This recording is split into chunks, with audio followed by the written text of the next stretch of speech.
Some of the video you saw at the end there was from national television in Indonesia. We had a board meeting with President Wahid and decided to hold a press conference at the headquarters of President Wahid's organization, which has 40 million members. We invited another gentleman who's on one of LibForAll's advisors, who is the vice secretary of the Muhammadiyah, which has 30 million members. And together, the three of us gave Danny and his group the LibForAll Award for their outstanding contribution to world peace and for presenting the true face of Islam to Indonesia and the world. And that was carried to over 25 million households by Indonesian television. Every single major broadcast network in the country carried that, and it basically vaporized the notion that Ahmad Dhani could possibly be a heretic, an infidel, or an apostate, or a Zionist agent if he's getting these awards from these top Muslim organizations. That's what I mean about the power of network. You can't leave someone hanging if they go out there and they take a stand, such as Ahmad Dhani took. And yet the power of what he did then actually discredited the radical Muslims. It caused them to lose face. And he came back with a new song that President Wahid called a musical fatwa against religious hatred and terrorism, which used verses from the Quran and the sayings of the Prophet Muhammad to basically communicate that if your heart is full of hatred for those who worship differently, then you're already in the grips of Satan. And don't ever hope or dream that I, Allah, will ever love or embrace those who are full of hate and anger like you, those who are full of lust for others' blood. And that song likewise became the #1 hit in the world's most populous Muslim country and on MTV Asia. The second example of the kind of work we do is actually this document right here. It's a decree from the Muhammadiyah, which has 30 million members, the world's second largest Muslim organization. This decree officially bans the Indonesian political equivalent of Hamas.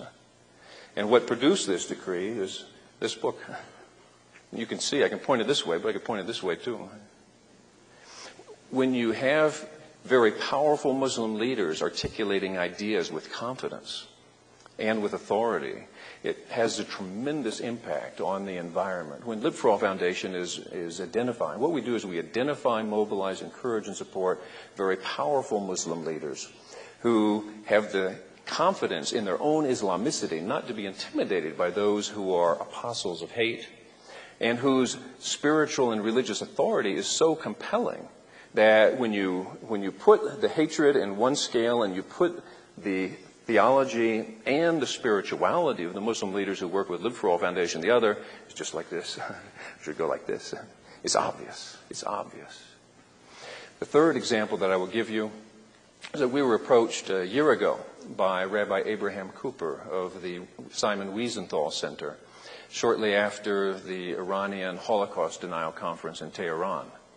He indicated, as I knew, that the entire Western world was appalled by Ahmadinejad denying the historical existence of the Holocaust, and asked if LibForAll Foundation would organize a conference in Indonesia with Muslim leaders to discredit the Holocaust denial emerging from Iran and the Middle East. 4 people were involved in making a decision on that conference. It was Abe Cooper, Rabbi Cooper, who had the idea. I thought it was a good idea. My partner, President Wahid, took 90 seconds to make a decision that it was a good idea, and he was going to put his life and his reputation on the line. And then the chairman of the board of trustees of the Wiesenthal Center put up the money for the conference. All the Muslim leaders who came to our conference in Indonesia had been invited by Ahmadinejad to Tehran to participate in the Holocaust denial in Tehran. They refused to go. But when we invited them to come to the conference in Bali, they showed up in a heartbeat. And the reason they did is because they do not share the ideology of hatred, the ideology of violence and extremism that has become a major business around the world. President Wahid, this conference, the results of it, the historical affirmation of the Holocaust, we had a gentleman named Saul Teifman, who's on the board of directors of the Wiesenthal Center. He's a survivor of the Holocaust. He lost 70 members of his family to the Holocaust. And he was said to the audience there, which included many Muslim leaders, I just have one question. If the Holocaust did not occur, where are my parents? Where are my sisters? Where are my brothers? Where are my cousins? Where are my aunts? Where are my uncles? Where's my entire family? What happened to them?